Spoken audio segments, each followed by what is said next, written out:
ಸ್ವಾತಂತ್ರ್ಯದ ನಂತರ ನಡೆದ ಬೆಳವಣಿಗೆಯನ್ನು ಅವಲೋಕನ ಮಾಡಿ 1963ರಲ್ಲಿ ನಿಜಲಿಂಗಪ್ಪನವರು ಸ್ವಲ್ಪ ಕನ್ನಡವನ್ನು ಪರಿಸರ ತರಬೇಕು ಅಂತ ಹೋರಾಟ ಮಾಡಿದ್ರು. ಒಂದು ರೀತಿಯಲ್ಲಿ ಕನ್ನಡ ಕಡ್ಡಾಯ ಮಾಡೋಣ ಅಂತ. ಆಗಲಿಲ್ಲ. 76ರಲ್ಲಿ ಜಂಪ್ ಮಾಡಿ ಹೇಳ್ತೀನಿ ನಾನು, 76ರಲ್ಲಿ ಏಕೀಕರಣ ಆಯಿತು. ಅದು ದೇವರಾಜ ಅರಸು ಅವರ ಕಾಲದಲ್ಲಿ ಕರ್ನಾಟಕ ಅಂತಕ್ಕಂಥ ವಿಚಾರ, ಮೈಸೂರು ರಾಜ್ಯ 1956ರಲ್ಲಿ. ಆಮೇಲೆ 76ರಲ್ಲಿ ದೇವರಾಜ ಅರಸು ಕನ್ನಡಕ್ಕೆ ಕಡ್ಡಾಯ ಮಾಡಬೇಕು ಅನ್ನತಕ್ಕಂಥ ಒಂದು ಆದೇಶವನ್ನು ಕಳಿಸ್ತಾ ಬಂದರು. ಅದಾದಮೇಲೆ 83 ತನಕ ಇದೇ ಥರ ಸುಮ್ಮನೆ ಮಾತಿಗೆ ನಡೀತಿತ್ತೆ ಹೊರತು ಪಕ್ಕದವರ ಹಾಳಿ ಇದೆಯಲ್ಲ, ಗಡಿ ಭಾಗದಲ್ಲಿ ಬೇರೆ ಭಾಷಿಕರ ಹಾವಳಿಯನ್ನು ನಾವು ತಡ್ಕೊಳ್ಳೋಕ್ಕಾಗದೇ ಇರ್ತಕ್ಕಂಥದ್ದು. ಯಾಕೆ ಅಂದರೆ ಮತದಾನಕ್ಕೋಸ್ಕರವಾಗಿ ಅಧಿಕಾರ ಬರೋಕ್ಕೋಸ್ಕರವಾಗಿ ಶಾಸಕರಾಗೋದಕ್ಕೆ MP ಆಗೋದಕ್ಕೆ ಅವರು ಸಂಪೂರ್ಣವಾಗಿ ಇದನ್ನು ನಿರ್ಲಕ್ಷ್ಯ ಮಾಡಿದಂಥದ್ದು ರಾಜಕಾರಣಿಗಳು ಮತ್ತು ಪಕ್ಷಗಳು. ಯಾವ ಪಕ್ಷ ಅಂತ ಹೇಳೋದಿಲ್ಲ, ಎಲ್ಲ ಪಕ್ಷಗಳು ಕೂಡ ಇದೆ. ಇವತ್ತು ಬೆಳಗಾಂನಲ್ಲಿ ಅದೇ ಸಮಸ್ಯೆ ಇದೆ. ಈಗ ಬೆಂಗಳೂರಿನಲ್ಲೂ ಒಂದು ವಾತಾವರಣ ನಿರ್ಮಾಣ ಆಗ್ತಾ ಇದೆ. ಕಾರ್ಪೊರೇಟರ್ಸ್ನ ಜಾಸ್ತಿ ಮಾಡಿ 10 MP ಇದು ಮೇಯರ್ ಮಾಡಬೇಕು ಅಂದಾಗಲೂ ಕೂಡ ಆ ದೊಡ್ಡ ಸಮಸ್ಯೆ ಉದ್ಭವ ಆಗುತ್ತೆ. ಬೆಳಗಾವಿ ವಿಭಜನೆ ಆಗದೇ ಇರೋದಕ್ಕೆ ಕಾರಣವೂ ಅದೇನೆ, ಪ್ರಾಬಲ್ಯ ಜಾಸ್ತಿ ಆಗುತ್ತೆ. ಇಲ್ಲಿ ಇಚ್ಛಾಶಕ್ತಿಯ ಕೊರತೆಯಿಂದ ಇದೆಲ್ಲ ಆಗಿದೆ.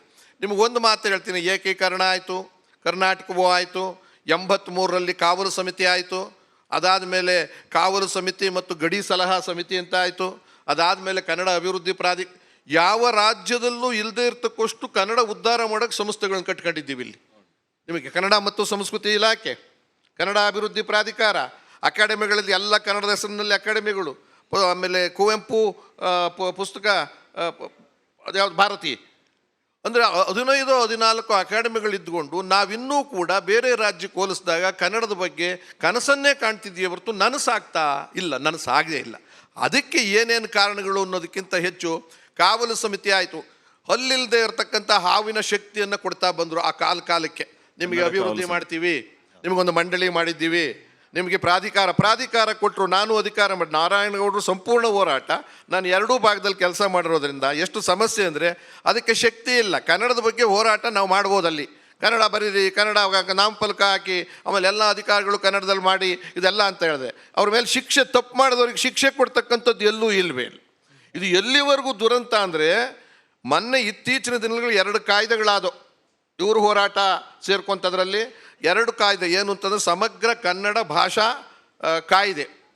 ಯಾವಾಗ ಆಗಿರೋದು, ಎಷ್ಟು ವರ್ಷ ಆಗಿದೆ ಸ್ವಾತಂತ್ರ್ಯ ಬಂದು, ಆಮೇಲೆ ಭಾಷಾವಾರು ಪ್ರಾಂತ್ಯ ವಿಂಗಡಣೆ ಆಗಿ ಎಷ್ಟು ವರ್ಷ ಆಯಿತು. ನಮಗೆ ಭಾಷೆಯ ಆಧಾರದ ಮೇಲೆ ರಾಜ್ಯಗಳ ವಿಂಗಡಣೆ. ಉದಾಹರಣೆ ಏನಂತಂದರೆ ಸರ್ವರಿಗೂ ಸಮಪಾಲು ಸಮಭಾಗವು ಸಿಗಬೇಕು ಅನ್ನೋದಕ್ಕೋಸ್ಕರವಾಗಿ ಆ ಮಾತೃಭಾಷೆ ಅಂತಂದ್ರೆ ಅರ್ಥ ಏನು, ಆ ಮಣ್ಣಿನ ಭಾಷೆ, ಆ ಸೊಗಡಿನ ಭಾಷೆ ಉಳಿಸೋದು ಒಂದೇ ಅಲ್ಲ. ನಾವು ಕನ್ನಡವನ್ನು ಪ್ರಭೇದಗಳನ್ನ ಉಳಿಸ್ಬೇಕಾಗಿದೆ. ಉತ್ತರ ಕರ್ನಾಟಕದ ಕನ್ನಡ ಬೇರೆ, ದಕ್ಷಿಣ ಕನ್ನಡದ ಕನ್ನಡ ಬೇರೆ, ಕೊಳ್ಳೇಗಾಲದ ಕನ್ನಡ ಬೇರೆ, ನಿಮ್ಮ ಗುಲ್ಬರ್ಗ ಕನ್ನಡ ಬೇರೆ, ಕೋಲಾರ ಕನ್ನಡ ಬೇರೆ. ಇವು ಕೂಡ ಅಸ್ಮಿತೆ ಇದೆ. ಅಂದರೆ ನಾವು ಶಿಷ್ಟ ಭಾಷೆಯನ್ನು ಮಾತ್ರ ಕನ್ನಡ ಅನ್ಕೋತಾ ಇದ್ದೀವಿ. ಆಮೇಲೆ ನಿಮ್ಮ ಮಾಧ್ಯಮದಲ್ಲಿ ಅಥವಾ ಪ್ರಿಂಟ್ ಮೀಡಿಯಾದಲ್ಲಿ ಬರೋದು ಅಷ್ಟೇ ಅಲ್ಲ ಕನ್ನಡ, ಇದು ಸೊಗಡಿನಿಂದ ಬಂದಿರ್ತದೆ. ಆ ಕಾರಣಕ್ಕೆ ಆಡಳಿತಾತ್ಮಕವಾಗಿ ಅನುಕೂಲ ಸರ್ವರಿಗೂ ಸಿಗಬೇಕಾದ್ರೆ ಮಾತೃಭಾಷೆ ಅಂತ ಹೇಳೋದಕ್ಕಿಂತ ನಾನಿಲ್ಲಿ ರಾಜ್ಯ ಭಾಷೆ, ಯಾರು ಬಹುತೇಕ ಜನ ಮಾತನಾಡ್ತಿದ್ದಾರೋ ಅದನ್ನು ರಾಜ್ಯ ಭಾಷೆ ಅಂತ ಮಾಡಿ ವಿಂಗಡಣೆ ಮಾಡಿದ್ದೀವಿ. ಆ ದೃಷ್ಟಿಯಿಂದ ಇವತ್ತು ಪ್ರಾಧಿಕಾರ ಬಂದಿದೆ. ಇನ್ನೊಂದು ಬಂತು ಕಾರ್ಮಿಕ, ತಮಗೆ ಗೊತ್ತಿರಬೇಕಲ್ಲ ನಾರಾಯಣಗೌಡ್ರೆ, ಕಾರ್ಮಿಕರ ಉದ್ಯೋಗಗಳಿಗೆ ಅಂತ ಅಂದ್ಬಿಟ್ಟು. ಎಂಥ ದುರಂತ ಅಂದರೆ ಇವತ್ತಿನ ಮುಖ್ಯಮಂತ್ರಿಗಳನ್ನ ನಾನು ಅಷ್ಟೊಂದು ಪ್ರೀತಿಯಿಂದ ಗೌರವಿಸ್ತೀನಿ, ಕನ್ನಡದ ಬಗ್ಗೆ ಕಾಳಜಿ ಇದ್ದಂಥವರು, ಕಾವಲು ಸಮಿತಿಯ. ಆದರೆ ಆ ಕಾರ್ಮಿಕ ಕಾಯ್ದೆಯಲ್ಲಿ 75 ಭಾಗ ಕಾರ್ಮಿಕರಿಗೆ ನಮ್ಮವರಿಗೆ ಸರ್ಕಾರ ಸಿಗಬೇಕು, 50 ಭಾಗ ಅಧಿಕಾರಿಗಳು ಕೊಡಬೇಕು ಅನ್ನೋ ಕಾಯ್ದೆಯನ್ನು ಮಂತ್ರಿಮಂಡಲಕ್ಕೆ ಇದು ಸಚಿವ ಸಂಪುಟದಲ್ಲಿ ಒಪ್ಪಿ ಅನುಷ್ಠಾನಕ್ಕೆ ತರಬೇಕಾದ್ರೆ ಯಾರ್ದೋ ಕೆಲವರು ಪಿತೂರಿಗಳಿಂದ ಅದನ್ನು ತಡೆ ಹಿಡಿದಿದ್ದಾರೆ, ವಿಧಾನಮಂಡಲಕ್ಕೆ ತರಲಿಲ್ಲ ಅಂತ ಅಂದಾಗ ನಮ್ಮ ಬದ್ಧತೆ ಏನು ಇದಾಗಬೇಕಾಯಿತು. ಇನ್ನು ನೀವು ಆಗಲೇ ಹೇಳಿದ್ರೆ ಕಾಯ್ದೆ, ಇದು ಭಾಷಾ ಕಾಯ್ದೆಯಲ್ಲಿ ಅದರಲ್ಲೂ ಎಷ್ಟು ಸಮಸ್ಯೆ ಇದೆ ಅಂದರೆ ITBT ಅಂತ ಖಾಸಗಿ ಕನ್ನಡದಲ್ಲಿ ಏನದು ಆಡಳಿತದಲ್ಲಿ ಕನ್ನಡ, ಶಿಕ್ಷಣದಲ್ಲಿ ಕನ್ನಡ, ಉದ್ಯೋಗದಲ್ಲಿ ಕನ್ನಡ, ಗಡಿ ಭಾಗದಲ್ಲಿ ಕನ್ನಡ, ಕಾರ್ಮಿಕರಲ್ಲಿ ಕನ್ನಡ, ಆಮೇಲೆ ಬೇರೆ ಬೇರೆ ಥರದಲ್ಲಿ. ಆ ಲೆಕ್ಕದಲ್ಲಿ ಇವತ್ತಿನ ದಿವಸ ಖಾಸಗಿ ವಲಯದಲ್ಲಿ ಕನ್ನಡವನ್ನು ಅನುಷ್ಠಾನ ತರದೆ ನೀವೆಷ್ಟೇ ಸರ್ಕಾರದಲ್ಲಿ ಮಾಡಿದ್ರೂ ಕೂಡ ಪ್ರಯೋಜನಕ್ಕೆ ಬರೋದಿಲ್ಲ. ಇವತ್ತಿನ ಕಾಯ್ದೆನೊಳಗೆ ಏನು ಹೇಳುತ್ತೆ ಅಂದರೆ ಸರ್ಕಾರಿ ಅಧಿಕಾರಿಗಳೆಲ್ಲ ಕನ್ನಡದಲ್ಲಿ ಮಾತಾಡಿ ಕನ್ನಡದಲ್ಲಿ ಬರೀ ಮಾಡ್ತಾ ಇದ್ದಾರೆ. ಅವ್ರ ಆಯ್ಕೆನೂ ಹಂಗೆ ಆಗಿದೆ. ಇವಾಗ ಸರ್ಕಾರಿ ನೌಕರವೇ ಇಲ್ಲ. ಇವತ್ತು ಇರೋದೇ ನೌಕರಗಳಲ್ಲಿ ಲಕ್ಷಾಂತರ ನೌಕರಗಳಿರೋದು ಖಾಸಗಿಯಾಗಿ. ಆ ಖಾಸಗಿಯ ಕಂಪನಿಗಳನ್ನು ವಲಸೆ ತರಬೇಕಾದ್ರೆ ಜಮೀನು ಕೊಡ್ತೀವಿ. ಆಗಲೇ ದೇವೇಗೌಡಜಿ ಮಾತಾಡ್ತವಾಗ ಹೇಳ್ತಾ ಇದ್ರು, ನೀವು ಯಾರೋ ಹೇಳ್ತಿದ್ರ 10,000 ತೆರಿಗೆ ಉಚಿತವಾಗಿ ಕೊಡ್ತೀವಿ ಅಂದರೆ. ಅವರಿಗೆ ತೆರಿಗೆ ಉಚಿತವಾಗಿ ಕೊಡ್ಬೋದು, ನಾವು ಜಾಗ ಕೊಡ್ಬೋದು, ಅನುಕೂಲಗಳು ಕೊಡ್ಬೋದು, ನಾವು ಬೇಡ. ನಮ್ಮ ಜಮೀನು ಬೇಕು, ನಮ್ಮ ಅನುಕೂಲ ಬೇಕು, ನಮ್ಮ ಗಾಳಿ ಬೇಕು, ನೀರು ಬೇಕು. ಈ ಧೋರಣೆಯನ್ನು ಈ ಕಾಯ್ದೆಯಲ್ಲಿ ಸರಿಯಾಗಿ ತರಬೇಕಾಗಿತ್ತು, ತಂದಿಲ್ಲ. ಅದನ್ನು ಏನಂದರೆ ಅವ್ರು ಹೇಳ್ತಾರೆ ನಮಗೆ ಭಾಳ ಜ್ಞಾನಿಗಳು ಬೇಕಾಗುತ್ತೆ, ಎಲ್ಲರೂ ಜ್ಞಾನಿಗಳಿರಲ್ಲ ಅಂತ. ಎಲ್ಲ ಕೆಲಸಕ್ಕೂ ಜ್ಞಾನಿಗಳು ಬೇಕಾಗಿಲ್ಲ ನಿಮ್ಮಲ್ಲಿರ್ತಕ್ಕಂಥವ್ರಲ್ಲ ಅಲ್ವಾ? ಅದಕ್ಕೆ ಹೇಳ್ತಿರೋದು 75 ಭಾಗ ಮಾಡಿ 25 ಭಾಗ ಉದ್ಯೋಗ ಅಂತ. ಅದು ಕೂಡ ಸಂಪೂರ್ಣವಾಗಿ ಮಾಡಿಲ್ಲ. ಹಾಗಾಗಿ ಒಂದು ಇಚ್ಛಾಶಕ್ತಿಯ ಕೊರತೆ ಸರ್ಕಾರಗಳಲ್ಲಿ, ಯಾರೇ ಸರ್ಕಾರಗಳಲ್ಲಿ. ಆಮೇಲೆ ಆ ಕಾಲಕ್ಕೆ ತಕ್ಕಂತೆ ಯಾವುದೋ ಒಂದನ್ನು ನಮಗೆ ಬಿಸ್ಕತ್ ಥರದಲ್ಲಿ ಕೊಟ್ಟು ಸುಮ್ಮನಿರಿಸ್ತಕ್ಕಂಥ ಹೋರಾಟ. ಈ ಹೋರಾಟದಲ್ಲೂ ಕೂಡ ಏನಾಗಿದೆ, ಎಲ್ಲ ಹೋರಾಟಗಳಲ್ಲೂ ಯಾವಾಗ ಬೇಕೋ ಅವರು ವಿಡ್ರಾ ಮಾಡ್ಕೋತಾರೆ ಕೇಸ್ಗಳನ್ನೆಲ್ಲ. ಇದು ರಾಜಕೀಯ ಹೋರಾಟ. ಕನ್ನಡದ ವಿಚಾರದಲ್ಲಿ ಹೋರಾಟ ಮಾಡಿದವ್ರದ್ದು ಕಣ್ಣೆತ್ತು ನೋಡೋರಿಲ್ಲ. ಎಷ್ಟು ಸಾವಿರಾರು ಕೇಸ್ಗಳು ಇವರೊಬ್ಬರೇ ಅಲ್ಲ, ವಾಟಾಳ್ ನಾಗರಾಜ್ ಮಾಡಿರ್ಬೋದು, ಪ್ರವೀಣ್ ಶೆಟ್ಟಿ ಅವ್ರು ಮಾಡಿರ್ಬೋದು, ಸುಮಾರು ಸಂಸ್ಥೆಗಳು ಮಾಡಿದಾವೆ. ಇದು ಜೊತೆ ಖಾಸಗಿಯಾಗಿ ಮಾಡಿದ್ದೀವಿ. ಚಂದ್ರ ಈಗ ನೀವು ಭಾಷೆ ಕಡ್ಡಾಯದ ವಿಚಾರವಾಗಿ ಮಾತಾಡಿದ್ರಿ, ಅದಕ್ಕೆ ಪೂರಕೆ ಅನ್ನುವಂತೆ ಈಗ ಭಾಷಾ ಉಳಿವು ಎಲ್ಲಿಂದ ಸ್ಟಾರ್ಟ್ ಆಗಬೇಕು ಅನ್ನುವಂಥ ಪ್ರಶ್ನೆ ಇದೆ. ನಮ್ಮ ಮನೆಗಳಿಂದ ಇದು ಯಾಕೆ ಆರಂಭ ಆಗಬಾರ್ದು? ಈಗ ನೋಡಿ, ನೀವು ಈಗಿನ ಪೀಳಿಗೆಗೆ ಅಥವಾ ನಮ್ಮ ಪೀಳಿಗೆನೇ ತೆಗೆದುಕೊಳ್ಳಿ, ಚೌಪದಿ ಅಂದ್ರೆ ಏನು ಗೊತ್ತಿಲ್ಲ, ಷಟ್ಪದಿ ಅಂದ್ರೆ ಏನು ಗೊತ್ತಿಲ್ಲ, ನೆಟ್ಟಿಗೆ ಮನೆಯಲ್ಲಿ ಕನ್ನಡ ಮಾತಾಡೋದಿಲ್ಲ. ಕೇಳು ಜನಮೇಜಯ ಮಹಿಪತಿ ಬಾಲಕರು ನೂರಾರು ಮೆರೆದರು, ಬಾಲಕೇಡಿ ವ್ಯಸನಿಗಳು ಹೊರ ಒಳಯದಲ್ಲಿ ಪುರದ ಆಳಿನೇರಿಕೆ ಹಿಡಿಗವಡೆ ಗುರಿ ಆಳು ಚಂಡಿನ ಹೊನಕೆ ಚಿನುಕೋಲ್ ಆಳು ಗೊತ್ತಿನ ದಂಡೆಯನೇ ನಾನಾ ವಿನೋದದಲ್ಲಿ. ಮನೆಯಲ್ಲಿ ಮಕ್ಕಳಿದ್ರೆ ಪಾಪ ಕಮ್ಮಗೇನ್ ಏನು ಹೇಳಿದ್ರಿ ನೀವು ಅಂತ ಕೇಳುವಂಥ ಪರಿಸ್ಥಿತಿ ಬಂದಿದೆ. ಅದಕ್ಕೆ ಕಾರಣ ಏನಿದೆ ಅಂದರೆ ಸಾರ್ವಜನಿಕರಲ್ಲಿ ಎರಡು ಥರ ಇದೆ. ಒಂದು, ಬಹುಭಾಷಿಕರು ಹೆಚ್ಚು ಸಂಖ್ಯೆ ಇರತಕ್ಕಂಥದ್ದು ಯಾವುದೇ ರಾಜ್ಯದಲ್ಲಿ ಇಷ್ಟೊಂದಿಲ್ಲ. ಆ ಕ್ರಾಂತಿನ ಮನೆಯಿಂದನೇ ಸ್ಟಾರ್ಟ್ ಆಗುತ್ತೆ, ಮನೆಯಿಂದ ಚಂದ್ರ ಸರ್, ಬಹುಭಾಷಿಕರು ಇಲ್ಲಿದ್ದಾರೆ ಅನ್ನೋದಕ್ಕಿಂತ ಹೆಚ್ಚಾಗಿ ನಾರಾಯಣಗೌಡ, ನೀವು ಸ್ವಾಭಿಮಾನದ ಬಗ್ಗೆ ಮಾತಾಡ್ತಿದ್ರಿ. ನಾವು ಕನ್ನಡ ಬರೋರೇ ಎಷ್ಟು ಬದಲಾಗಬೇಕಿದೆ ಅಂದರೆ, ನೀವು ರಾಜಕಾರಣ ಹೋರಾಟ ಪಕ್ಕಕ್ಕಿಡಿ, ಆದರೆ ನಾವೇ ಎಷ್ಟು ಬದಲಾಗಬೇಕು. ಫಾರ್ ಎಕ್ಸಾಂಪಲ್, ಇಲ್ಲಿರೋರಿಗೆಲ್ರಿಗೂ ಕೂಡ ಗೊತ್ತಿದೆ, ನಾವೇನಾದರೂ ತಮಿಳ್ನಾಡಿಗೆ ಆ ಕಡೆ ಆಂಧ್ರ ಕಡೆ ಏನಾದರೂ ಹೋಗಿ ನಾವೇನಾದರೂ ಒಂದು ಅಡ್ರೆಸ್ ಕೇಳಿದ್ರೆ ಅವ್ರು ಅವರ ಭಾಷೆಯಲ್ಲೇ ಹೇಳ್ತಾರೆ. ಆದರೆ ನಮ್ಮವ್ರು ಇದ್ದಾರೆ, ಇಲ್ಲಿ ಅವ್ರು ಬಂದು ಕೇಳಿದಾಗ ಈ ಅಡ್ರೆಸ್ ಹಂಗಪ್ಪೋಯ್ ಹಿಂಗಪ್ಪೋಯ್, ಅವ್ರಿಗೆ ಬರಲ್ಲ, ಹಂಗಪ್ಪೋಯ್ ಹಿಂಗಪ್ಪೋಯ್ ಹಿಂಗೆ ಹೇಳಿ ಮುಗಿಸ್ಬಿಡ್ತಾರೆ. ಆದರೆ ನಾವೇನು ಹಾಗಾದರೆ ಕನ್ನಡವನ್ನು ಬಳಸಿದಂಗಾಯಿತು. ಇಲ್ಲಿ ನಾನು ಆಗಲೇ ಹೇಳ್ತಾ ಇದ್ದೆ ಸರ್, ಬೆಳೆಸೋದಕ್ಕಿಂತ ಹೆಚ್ಚಾಗಿ ಬಳಸಬೇಕು ಅಂತ. ಒಂದೇ ಒಂದು ಇದಕ್ಕೆ ಮನೆ ಮಾತು, ಬೀದಿ ಮಾತು, ವ್ಯವಹಾರದ ಮಾತು ಅಂತ ಇದ್ದಾವೆ. ವ್ಯವಹಾರದ ಈ ರಾಜ್ಯದ ಇಕ್ಕಟ್ಟು ಏನು ಅಂತಂದರೆ, ಮನೆ ಮಾತು ಬಹುತೇಕ ಜನದ್ದು ತೆಲುಗು, ತಮಿಳು, ಮಲಯಾಳಮ್ಮು ಈ ಭಾಗ ಜಾಸ್ತಿ ಇದೆ. ಅವರಿಗೆ ಮನೆ ಮಾತು ನಾವು ದ್ವೇಷ ಮಾಡೋಂಗಿಲ್ಲ. ಸಂವಿಧಾನ ಏನಂತ ಹೇಳಿದೆ, ಏಕತೆ ವಿವಿಧತೆಯಲ್ಲಿ ಏಕತೆ, ಮತ್ತು ಸಂವಿಧಾನ ಸರ್ವರಿಗೂ ಸಮಪಾಲು. ಆಮೇಲೆ ಭಾಷೆಯಲ್ಲೂ ಕೂಡ 15% ಜನ ಯಾರಾದರೂ ಮಾತೃಭಾಷಿಕರು ಆ ರಾಜ್ಯದಲ್ಲಿದ್ದರೆ ಅವರ ಭಾಷೆಯನ್ನು ಉಳಿಸಬೇಕು, ಬೆಳೆಸಬೇಕು. ಅದೆಲ್ಲವೂ ಒಪ್ಪಿಕೊಂಡು ನೀವು ಹೇಳಿದಾಗೆ ಇಚ್ಛಾಶಕ್ತಿಯ ಕೊರತೆಯ ಜೊತೆಗೆ ಇಲ್ಲಿ ವಲಸೆ ಬಂದಂಥ ಜನ, ಬೇರೆ ಭಾಷಿಕರು ಬಂದವರಿಗೆ ಬದುಕಬೇಕಾದ್ರೆ ಭಾಷೆ ಕಲಿದೇ ಇದ್ರೆ ಬದುಕಕ್ಕಾಗಲ್ಲ ಅನ್ನೋ ವಾತಾವರಣವನ್ನು ನಾವು ನೀವು ಎಲ್ಲ ಸೇರಿ ಮಾಡದೇ ಇದ್ರೆ ಅಲ್ಲಿ ತನಕ ಇದು ಉದ್ಧಾರ ಮಾಡಕ್ಕೆ ಸಾಧ್ಯನಿಲ್ಲ. ಎಲ್ಲಿವರೆಗೂ ಚಂದ್ರ, ಅದರಲ್ಲಿ ನಮ್ಮ ಸ್ವಾರ್ಥ ಇದೆ ಅಂತ ಅನ್ಸುತ್ತೆ. ಈಗ ಹಿಂದಿಯವರು ವ್ಯಾಪಾರ ಮಾಡ್ತಿದ್ದಾರೆ ಅಂತ ಅಂದಾಗ ನಾವು ಕನ್ನಡಿಗರಾಗಿ ನಾವು ಕನ್ನಡದಲ್ಲಿ ಮಾತಾಡಿದ್ರೆ ಅವನು ಕನ್ನಡದಲ್ಲಿ ಮಾತಾಡ್ತಾನೆ. ಆದರೆ ನಾವು ಅವನ ಭಾಷೆಯಲ್ಲೇ ಮಾತಾಡ್ಬಿಟ್ರೆ ಒಂದು 50 ರೂಪಾಯಿ ಕಡಿಮೆ ಸಿಗ್ಬೋದು ಏನೋ, ಈ ರೀತಿಯ ಸ್ವಾರ್ಥ. ಅದು ನೀವು ಹೇಳಿದ್ದನ್ನು ನಾನು ಅಲ್ಲಿಗೆಳೆಯೋದಿಲ್ಲ. ಅದು ಜೊತೆ ಒಳಗೆ ಏನೇನು ಇಕ್ಕಟ್ಟಿದೆ ಅಂತ ಹೇಳಿದೆ ಅಷ್ಟೇ. ತೆಲುಗು, ಈಗ ಆಂಧ್ರ ಪ್ರದೇಶ, ನಾನು ಗಡಿ MLA ಆಗಿದ್ದೆ ಗೌಡ್ರ, ಇದರಲ್ಲಿ ಗೌರಿಬಿದನೂರಿನಲ್ಲಿ. ಮನೆ ಮಾತು ಪೂರ್ತಿ ತೆಲುಗು. ಸಂತೋಷ ಏನಂದರೆ ಆಚೆಗಡೆ ವ್ಯವಹಾರ ಆಫೀಸಿಗೆ ಬಂದಾಗ, ಬೀದಿಗೆ ಬಂದಾಗ ಸಂಪೂರ್ಣ ಓದೋದು ಬರೆಯೋದು ಕನ್ನಡವೇ.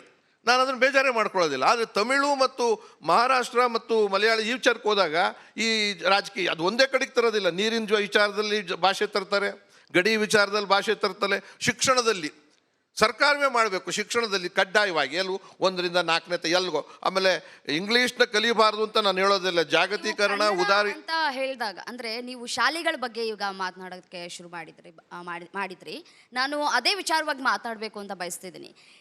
ಕನ್ನಡ ಶಾಲೆಗಳು ಮುಚ್ಕೊಂಡು ಹೋಗ್ತಿದೆ, ರಾಜಕಾರಣಿಗಳ ಶಾಲೆಗಳು ಹೆಚ್ಚಾಗ್ತಿವೆ. ಅದೇ ರೀತಿಯಾಗಿ ರಾಜಕಾರಣಿಗಳು ನಡೆಸ್ತಾ ಇರುವಂತಹ ಶಾಲೆಗಳೆಲ್ಲವೂ ಏನಿದೆ ಅದು ಇಂಗ್ಲೀಷ್ ಮೀಡಿಯಂ ಶಾಲೆಗಳಾಗಿದ್ದಾವೆ. ನಾವು ಇತ್ತೀಚೆಗೆ ರಿಪಬ್ಲಿಕ್ ಕನ್ನಡ ಅಭಿಯಾನ ಕೂಡ ಶುರು ಮಾಡಿತ್ತು ಇದೇ ವಿಚಾರಕ್ಕೆ ಸಂಬಂಧಪಟ್ಟಂತೆ. ಆದರೆ ಏನಾಗ್ತಾ ಇದೆ, ಕನ್ನಡ ಪರ ಹೋರಾಟಗಾರರು ಯಾಕೆ ಧ್ವನಿ ಎತ್ತುತ್ತಾ ಇಲ್ಲ ಈ ವಿಚಾರಕ್ಕೆ ಸಂಬಂಧಪಟ್ಟಂತೆ ಅಂತ? ಸರಳವಾಗಿ ಒಂದು ಮಾತು ಹೇಳ್ತೀನಿ, ನಾರಾಯಣಗೌಡರ ಮೇಲೆ ಮಾತಾಡ್ತಾರೆ, ಒಂದು ನಿಮಿಷ ಹೇಳ್ಬಿಡ್ತೀನಿ. ಇವತ್ತು 224 MLAಗಳಿದ್ದೀವಿ, 40 ಜನ ರಾಜ್ಯಸಭಾ ಮೆಂಬರ್ ಇದ್ದೀವಿ, 75 ಜನ ವಿಧಾನ ಪರಿಷತ್ ಸದಸ್ಯರು. 65ಕ್ಕಿಂತ 70 ಭಾಗ ಅವರದು ಶಾಲೆ ಮತ್ತು ಆಸ್ಪತ್ರೆಗಳು ಅವ್ರದ್ದೇ ಒಡೆತನದಲ್ಲಿದ್ದಾವೆ. ಗೆದ್ದು ಬರಬೇಕಾದ್ರೆ ಕೋಟ್ಯಾಂತರ ರೂಪಾಯಿ ಇದ್ದೇ ಗೆದ್ದು ಬರಬೇಕಾದಂಥ ವಾತಾವರಣ ನಿರ್ಮಾಣ ಮಾಡಿದ್ದೀವಿ ವ್ಯವಸ್ಥೆಯಲ್ಲಿ. ಭ್ರಷ್ಟಾಚಾರ. ಅವರು ಬಂದಾದ ಮೇಲೆ ಸದನದಲ್ಲಿ ಕಾನೂನು ಮಾಡಬೇಕಾಗಿರೋರು ಅವರೇ. ಏನಂತ ಕಾನೂನು ಮಾಡಬೇಕು? ಯಾವುದೇ ಖಾಸಗಿ ಶಾಲೆಗಳು ಈ ಫೀಸು ಇಷ್ಟರ ಮೇಲೆ ಮಾಡಂಗಿಲ್ಲ, ಇಂಥ ಕಡೆ ತೆಗಿಯಂಗಿಲ್ಲ. ಸರ್ಕಾರಿ ಶಾಲೆಗಳಿದ್ರಿಂದ ಇಷ್ಟು ಕಿಲೋಮೀಟ್ರ್ ದೂರ ಯಾವುದೋ ತೆಗಿಯಂಗಿಲ್ಲ, ತೆಗೆದ್ರು ಕೂಡ ಫೀಸ್ ಈ ಮಟ್ಟಕ್ಕೆ ಇಡಲೇಬೇಕು ಅಂತ ಮಾಡೋಕ್ಕೆ ಅವರು ಈ ಶಾಲೆಗಳು ನಶಿಸಿ ಹೋಗಲಿ, ನಮ್ಮ ಉದ್ಧಾರ ಆಗಲಿ ಅಂತಲೇ ಮಾಡ್ತಾ ಇರ್ತಕ್ಕಂಥ ಪರಿಸ್ಥಿತಿಯನ್ನು ನೋಡಿದ್ವಿ. ಅದು ಶಾಲೆ ಇರ್ಬೋದು, ಆಸ್ಪತ್ರೆ ಇರ್ಬೋದು. ಹಾಗಾಗಿ ಇವತ್ತಿನ ದಿವಸ ಒಂದು ಕ್ರಾಂತಿಯನ್ನು ಡೆಲ್ಲಿನಲ್ಲಿ, ನಾನು ಪಕ್ಷಭೇದ ಮರೆತು ಮಾಡಿದ್ದೇನೆ, ಕೇಜ್ರಿವಾಲ್ ಒಂದ್ಸತಿ ಮಾಡಿದ್ದಾರೆ. ಆ ಸರ್ಕಾರಿ ಶಾಲೆಗಳು ಉದ್ಧಾರ ಆಗಿ ಪ್ರೈವೇಟ್ ಶಾಲೆಗಳು ಮುಚ್ಚೋ ಸ್ಥಿತಿಗೆ ಬಂದಿದ್ದಾವೆ ಅಂದಾಗ ಅದನ್ನು ಮಾಡ್ಬೋದು. ಎಲ್ಲಿ ತನಕ ಯಾವ ರೀತಿ ಆಗಿದೆ ಅಂತಂದ್ರೆ ಪೇರೆಂಟ್ಸ್ಗಳನ್ನ ಕರೆಸಿ ನಿಮ್ಮ ಮಗು ಕನ್ನಡ ಮಾತಾಡ್ತಾ ಇದೆ, ಇಂಗ್ಲಿಷ್ ಮಾತನಾಡ್ತಾ ಇಲ್ಲ ಅನ್ನುವಂತಹ ಮಾತುಗಳನ್ನ ಆಡ್ತಾರೆ. ಆದರೆ ನಾವು ಮುಟ್ಟಾಳ್ರು ಅಂತ ಹೇಳ್ಬೋದು. ನಾವೆಲ್ಲ ಪೇರೆಂಟ್ಸ್ಗಳು ಏನಿದ್ದೀವಿ, ಓ ನನ್ನ ಮಗುನ ಎಲ್ಲಿ ಟಾರ್ಗೆಟ್ ಮಾಡ್ಬಿಡ್ತಾರೋ ಅನ್ನೋ ಒಂದು ವಿಚಾರವನ್ನು ಮನಸ್ಸಲ್ಲಿ ಇಟ್ಕೊಂಡು ನಾವು ಆಯ್ತು ಸಾರಿ ನಾವು ಕಲಿಸ್ತೀವಿ ಅನ್ನುವಂತಹ ಮಾತುಗಳನ್ನ ಆಡ್ತೀವಿ. ಇದು ಎಷ್ಟರ ಮಟ್ಟಿಗೆ ಅದೇ ಇದು ಏನು ವ್ಯವಸ್ಥೆ ಕೆಟ್ಟಿದೆ. ಯಾರು ಕಾನೂನು ಕಾಯ್ದೆಗಳನ್ನು ಮಾಡಬೇಕೋ ಅವರೇ ವ್ಯಾಪಾರಿಗಳಾಗಿದ್ದಾರೆ, ದಂಧೆ ಮಾಡ್ತಿದ್ದಾರೆ. ಇದ್ರ ಜೊತೆಯಲ್ಲಿ ಸೌಲಭ್ಯ ಇಲ್ಲದೆ ಇರ್ತಕ್ಕಂಥ ನಮ್ಮ ಮಕ್ಕಳನ್ನ ಕಳಿಸಿದ್ರೆ ಅವ್ರು ಉದ್ಧಾರ ಆಗ್ತಾರೋ ಇಲ್ಲೋ ಅನ್ನೋ ಅನುಮಾನಗಳು ಪೇರೆಂಟ್ಸಲ್ಲಿ ಬಂದಿದೆ ಅಲ್ವಾ. ಈಗ ನೀವು ಬಿದ್ದೋಗ್ತಾ ಇದೆ, ಸ್ಕೂಲ್ ಇಲ್ಲವೇ ಇಲ್ಲ, ಚಾವಡಿ ಇಲ್ಲ, ಮೇಷ್ಟ್ರು 5 ಜನ ಇರಬೇಕು, ಒಬ್ಬನೇ ಇದ್ದಾನೆ, ಅವ್ನು ಕನ್ನಡದಿಂದ ಇಂಗ್ಲೀಷು ಸೈನ್ಸು ಕಲಿಸ್ಬೇಕು, ಇಂಥ ಶಾಲೆಗಳಿಂದ ಉಳಿಸ್ಕೊಂಡು ಬರೋದ್ರಿಂದ ಕಳ್ಸಕ್ಕೆ ಭಯ ಆಗುತ್ತೆ ಅವ್ರ ಭವಿಷ್ಯದ ದೃಷ್ಟಿಯಿಂದ. ಇದಕ್ಕೆ ನಾವು ಭಾಳ ಹೋರಾಟ ಆಗ್ಬೇಕಾದ್ರು ಉತ್ತರ ಎಷ್ಟು ಜನ MLA MP ಮಕ್ಕಳು ಕರ್ನಾಟಕದಲ್ಲಿ ಕನ್ನಡ ಶಾಲೆಯಲ್ಲಿ ಓದುತ್ತಿದ್ದಾರೆ ಮತ್ತು ನಿಮ್ಮ ಮಕ್ಕಳು? ನೋಡಿ, ನಾನು ಮೊನ್ನೆ ನಿಮ್ಮಲ್ಲೇ ಒಂದು ಇದರಲ್ಲಿ ಚರ್ಚೆಯಲ್ಲಿ ಭಾಗಿಯಾಗಿ ಹೇಳಿದೆ. ಈಗ ಯಾರ ಮಕ್ಕಳು ಎಲ್ಲಿ ಹೋಗ್ತಾರೆ ಎಲ್ಲಿ ಬರ್ತಾರೆ ಅನ್ನೋದಕ್ಕಿಂತ ಆ ಓದುವಂಥ ಜಾಗದ ವ್ಯವಸ್ಥೆ ಹೇಗಿದೆ ಅನ್ನೋದನ್ನ ನಾವು ಮೊದಲು ಅರ್ಥ ಮಾಡ್ಕೋಬೇಕು. ನಾನು ಅವತ್ತು ಹೇಳಿದೆ, ಇವತ್ತು ಎಷ್ಟೋ ಕನ್ನಡದ ಶಾಲೆಗಳು ಕರ್ನಾಟಕದೊಳಗಡೆ ಹಂದಿಗೂಡಾದರೂ ಎಷ್ಟೋ ಚೆನ್ನಾಗಿ ಇಟ್ಕೊಂಡಿರ್ತಾರೆ, ಅಷ್ಟು ಕೆಟ್ಟದಾಗಿ ಕನ್ನಡ ಶಾಲೆಗಳನ್ನ ಇಟ್ಕೊಂಡಿದ್ದಾರೆ. ನಾನು ಒಂದು ಕನ್ನಡ ಶಾಲೆ ದತ್ತು ತೊಗೊಂಡಿದ್ದೀನಿ, ಹೋಗಿ ನೋಡ್ಬಿಟ್ಟು ಬನ್ನಿ. ಅವಿನಿ ರೋಡಲ್ಲಿದೆ ಕೃಷ್ಣಯ್ಯ ಶೆಟ್ಟಿ ಪ್ರಾಥಮಿಕ ಶಾಲೆ ಅಂತ. ಪ್ರತಿ ವರ್ಷ 10 ರಿಂದ 12 ಲಕ್ಷ ಖರ್ಚು ಮಾಡ್ತೀನಿ ಆ ಶಾಲೆಗೋಸ್ಕರ. ಯಾರು ಕನ್ನಡ ಶಾಲೆ ದತ್ತು ತೊಗೊಂಡಿದ್ದಾರೆ ಗೊತ್ತಿಲ್ಲ, ಆದರೆ ನಾನು ಒಂದು ಕನ್ನಡ ಶಾಲೆ ದತ್ತು ತೊಗೊಂಡಿದ್ದೀನಿ. 230 ಮಕ್ಕಳು ಓದ್ತಾರೆ ಆ ಶಾಲೆಯಲ್ಲಿ. ಅವರಿಗೆ ಯಾವ ಖಾಸಗಿ ಶಾಲೆಗಳಲ್ಲೂ ಕೊರತೆ ಇಲ್ಲದಷ್ಟು ಸೌಕರ್ಯಗಳನ್ನು ಕೊಟ್ಟಿದ್ದೀವಿ. ಅದಕ್ಕೆ ನಾನು ಹೇಳೋದೇನು ಅಂದರೆ, ಯಾತಕ್ಕೆ ಜನ ಇವತ್ತು ಕನ್ನಡ ಶಾಲೆಗಳಿಗೆ ಮಕ್ಕಳನ್ನ ಕಳಿಸ್ತಾ ಇಲ್ಲ ಅನ್ನೋದು ಒಂದು ಕಡೆ. ಅಂದರೆ ನಮಗೆ ಕನ್ನಡ ಅನ್ನೋದು ಅದು ಬದುಕಿನ ಭಾಷೆ ಆಗಬೇಕು ಅನ್ನೋದು ನಾವು ತುಂಬ ಸಲ ಹೇಳಿದ್ದೀವಿ. ಕನ್ನಡ ಅನ್ನೋದು ಬದುಕಿನ ಭಾಷೆ ಆಗಬೇಕು, ಅನ್ನದ ಭಾಷೆ ಆಗಬೇಕು. ಸರ್ ಲಾಸ್ಟ್ ಸರ್, ಬಹಳ ಪ್ರಮುಖವಾಗಿ ಉತ್ತರ ಭಾರತದವರಿಂದನೇ ಬೆಂಗಳೂರು ನಡೀತಾ ಇರೋದು. ಉತ್ತರ ಭಾರತದವರಿಂದನೇ ಬೆಂಗಳೂರು ನಡೀತಾ ಇರೋದು. ಹಾಗಾದ್ರೆ ಅವರೆಲ್ಲ ಖಾಲಿ ಮಾಡ್ಕೊಂಡು ಹೋದ್ರೆ ಬೆಂಗಳೂರು ಶಾಂತವಾಗಿರುತ್ತಾ? ಈಗ ಮೊನ್ನೆ ಅಷ್ಟೇ ಒಂದು ಹುಡುಗಿ ಸೋಷಿಯಲ್ ಮೀಡಿಯಾದಲ್ಲಿ ದೊಡ್ಡ ಮಟ್ಟದಲ್ಲಿ ಸದ್ದಾಯ್ತು ಸರ್. ಅವರೆಲ್ಲ ಖಾಲಿ ಆದ್ರೆ ತುಂಬಾ ಚೆನ್ನಾಗಿರುತ್ತೆ ಬೆಂಗಳೂರು. ಖಾಲಿ ಮಾಡಿ ಅಂತ ಹೇಳ್ತಾ ಇದ್ದೀನಿ ನಾನು. ಮೊದಲು ಗಂಟು ಮೂಟೆ ನಾವು ವಿಶಾಲ ಹೃದಯದವರಲ್ಲ, ಎಲ್ಲ ಒಳಗ್ ಬಿಡ್ಕತ್ತೀವಿ ಬಿಡ್ಕೊಂಡು ಅವ್ರ ಕೊನೆಗೆ ಈ ತರ ಹೇಳ್ತಾರೆ. ನೋಡಿ, ಕನ್ನಡಿಗರ ಹೃದಯ ಶ್ರೀಮಂತಿಕೆ ಏನಪ್ಪ ಅಂದರೆ, ನೀರು ಕೇಳಿದ್ರೆ ಮಜ್ಜಿಗೆ ಕೊಡುವಷ್ಟು ಒಳ್ಳೆಯ ಜನ ಕನ್ನಡಿಗರು. ಭಾರಿ ಹೃದಯ ಶ್ರೀಮಂತಿಕೆ. ಬೇಕಾದ್ರೆ ಅವ್ರಿಗಿಲ್ಲದೆ ಹೋದ್ರೆ ಇನ್ನೊಬ್ರಿಗೆ ಕೊಟ್ಟು ಬೇಕಾದ್ರೆ ಅವರು ಮನೆಯಲ್ಲಿ ಬಾಗಿಲು ಕಾಯ್ಕೊಂಡು ಕೂತ್ಕೊಳ್ತಾರೆ. ನಾನು ಯಾವಾಗಲೂ ಒಂದು ಮಾತು ಹೇಳೋದೇನೆಂದರೆ, ಇವರು ಎಲ್ಲರೂ ಬರೋದಕ್ಕಿಂತ ಮುಂಚೆಲೇ ಬೆಂಗಳೂರು ಚೆನ್ನಾಗಿತ್ತು. ಭಾರಿ ಅದ್ಭುತ ಬೆಂಗಳೂರು. ಆ ಬೆಂಗಳೂರು ನಾನು ನೋಡಿದ್ದೆ. ಬೆಂಗಳೂರು ಬಂದಾಗ ಬೆಂಗಳೂರಿನಲ್ಲಿ ನಾನು ಸೈಕಲ್ ತುಳಿದಿದ್ದೀನಿ, ಇಡೀ ದಿನ ಸೈಕಲ್ ತುಳಿದೀನಿ. ಎಷ್ಟು ಅದ್ಭುತ ಬೆಂಗಳೂರು ಅಂದರೆ, ಯಾವ ಕೆಂಪೇಗೌಡರ ಕನಸಿನ ಕೂಸು ಬೆಂಗಳೂರು. ಸ್ವರ್ಗ ಅಂತ ಹೇಳೋರು, ಕನ್ನಡಿಗರ ಪಾಲಿನ ಸ್ವರ್ಗ ಅಂತ ಹೇಳೋರು. ಇವತ್ತು ಅಂಥ ಬೆಂಗಳೂರು ವಲಸೆಕೋರರ ಸ್ವರ್ಗ ಆಗಿದೆ. ಗೌಡ್ರೆ, ವಲಸೆಕೋರರ ಸ್ವರ್ಗ ಆಗಿದೆ. ಕಾರ್ಯಕ್ರಮದ ಕೊನೆ ಭಾಗದಲ್ಲಿದ್ದೀವಿ. ಇನ್ನು ನಿಮಗೊಂದು ಕ್ವಶನು, ಇವ್ರಿಗೊಂದೇ ಪ್ರಶ್ನೆ ಕೇಳಿ ಮುಗಿಸ್ಬಿಡೋಣ. ಈಗ ನೀವು ಹೇಳ್ತಾ ಇದ್ರಿ 9ನೇ ಕ್ಲಾಸ್ ಇದ್ದಾಗೇನು, ಹೌದು, ಕನ್ನಡದ ಹಾಡನ್ನು ಕೇಳಿ ಅಲ್ಲೂ ಒದೆ ತಿಂದೆ ಮನೇಲೂ ಒದೆ ತಿಂದೆ ಅಂತ. ಈಗ ತಾವು ಗಮನಿಸಿದಿರಿ, ಸಾರ್ವಜನಿಕ ವಲಯದಲ್ಲೂ ಒಂದು ಸಿಕ್ಕಾಪಟ್ಟೆ ಚರ್ಚೆ ಆಗ್ತಿರುವಂಥ ವಿಷಯ ಏನಂತಂದರೆ, ಈಗ ದೊಡ್ಡ ದೊಡ್ಡ ಹೋಟ್ಲುಗಳಿಗೆ ನುಗ್ಗೋದು, ಮಾಲ್ಗಳಿಗೆ ನುಗ್ಗೋದು, ಕನ್ನಡ ಹಾಡನ್ನು ನೀವು ಪ್ರಸಾರ ಮಾಡಬೇಕು, ಕನ್ನಡ ಹಾಡನ್ನೇ ಹಾಕಬೇಕು ಅಂತ ಹೇಳಿ. ಕೆಲವರು ಹೆಂಗಿದ್ದಾರೆ ಅಂದರೆ, ಈ ಒಂದು ಸಂದರ್ಭದಲ್ಲಿ ಅದನ್ನು ನಾನು ಪ್ರಸ್ತಾಪ ಮಾಡಬೇಕೋ ಬೇಡವೋ, ಬಟ್ ನಿಮ್ಮಿಂದ ಜನರಿಗೆ ಅದು ಉತ್ತರ ಹೋಗಲಿ ಅಂತ ಕೆಲವು ಫೇಸ್ಬುಕ್ ಶೂರರು ಅಂತ ನಾವು ಕರಿತೀವಿ. ಮನೆಯಿಂದನೇ ಫೇಸ್ಬುಕ್ ಲೈವ್ ಆನ್ ಮಾಡಿಕೊಂಡು, ಕನ್ನಡಿಗರೇ ಅಂತ ಹೇಳಲ್ಲ ಅವರು, ಫ್ರೆಂಡ್ಸ್ ಬನ್ನಿ ಮಾಲ್ಗೆ ಹೋಗೋಣ, ಅಲ್ಲಿ ಕನ್ನಡ ಹಾಡನ್ನೇ ಪ್ರಸಾರ ಮಾಡಿಸೋಣ, ಕನ್ನಡ ಹಾಡ ಪ್ಲೇ ಮಾಡ್ಬೇಕು ಅವ್ರು ನೋಡೋಣ ಅಂತ ಅವ್ನು ಇಂಗ್ಲೀಷಲ್ಲೇ ರಿಕ್ವೆಸ್ಟ್ ಮಾಡ್ಕೊಳ್ಳೋದು, please play a Kannada song. ಈಗ ಇದಾಗಬೇಕಾ? ಅಲ್ಲ, ನಮ್ಮ ಏನ್ ಹೇಳ್ತೀರಿ ಸರ್ ಈ ವಿಚಾರಕ್ಕೆ? ಹಂಗ್ ಮಾಡೋರ್ಗೆ ಏನ್ ಹೇಳ್ತೀರಿ? ಗುರು ಕಿರಣ್ ಒಂದು ಕಾರ್ಯಕ್ರಮ ಮಾಡ್ತಾ ಇದ್ರು. ನಾನೀಗ ಒಂದು ಒಳ್ಳೆ ಕನ್ನಡದ ಹಾಡು ಹಾಡ್ತೀನಿ, ತಾವೆಲ್ಲ ನನ್ನ ಜೊತೆಲಿ ಹಾಡಿ ಎಂದರು. ನಾನು ಯಾವ ಕನ್ನಡ ಹಾಡು ಹಾಡ್ತಾರೆ ಅಂತ ಕಾಯ್ತಾ ಇದ್ದೆ. ಅವ್ರು ಹಾಡಿದ್ದೆ ಹಾಡು ಯಾವುದು ಅಂದರೆ 1 2 3 1 2 3 ಕನ್ನಡ ಕನ್ನಡ 1 2 3 1 2 3 ಕನ್ನಡ ಕನ್ನಡ. ಇದು ಹಾಡಂತೆ, ಕನ್ನಡದ ಹಾಡು. ಅನೇಕರು ಇದ್ದಾರೆ ಆ ಥರದವರು ಇವತ್ತು ಸೋಷಿಯಲ್ ಮೀಡಿಯಾ ಮನೇಲಿ ಕೂತ್ಕೊಂಡು ಏನು ಬೇಕಾದರೂ ಮಾತಾಡ್ಬೋದು ಅಷ್ಟೇ.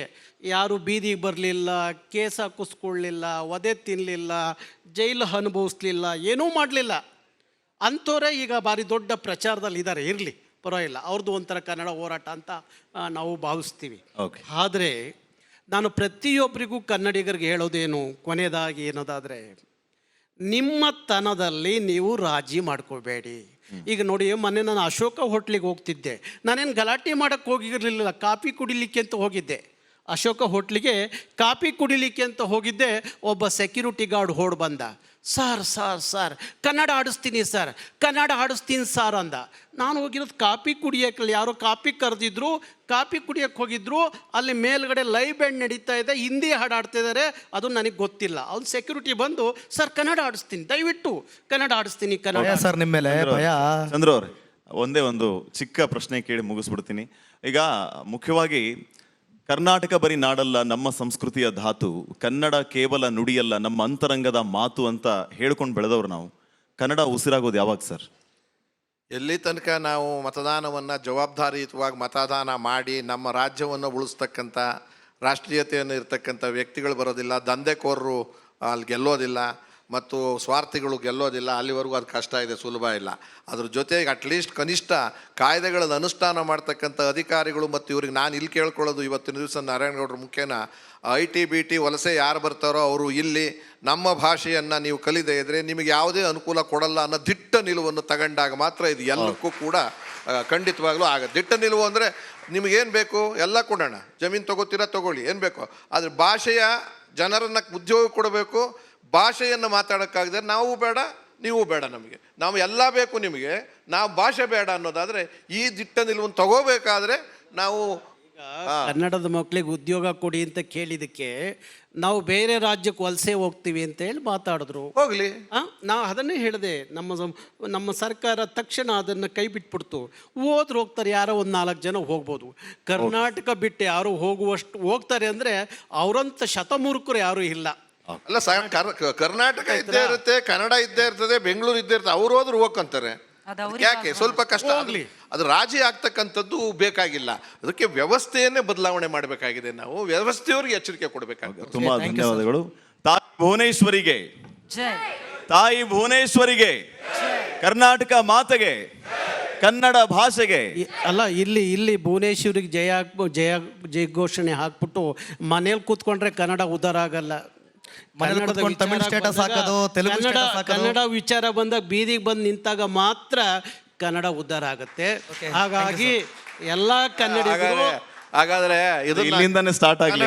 ಕನ್ನಡ ಬನ್ನಿ ನಮ್ಮ ಸಂಗಡ, ಕನ್ನಡ ಬನ್ನಿ ನಮ್ಮ ಸಂಗಡ, ಹೋರಾಟ ಮಾಡೋಣ. ಕಾರ್ಯಕ್ರಮನ ಮುಗಿಸ್ತಾ ಇದ್ದೀರಾ.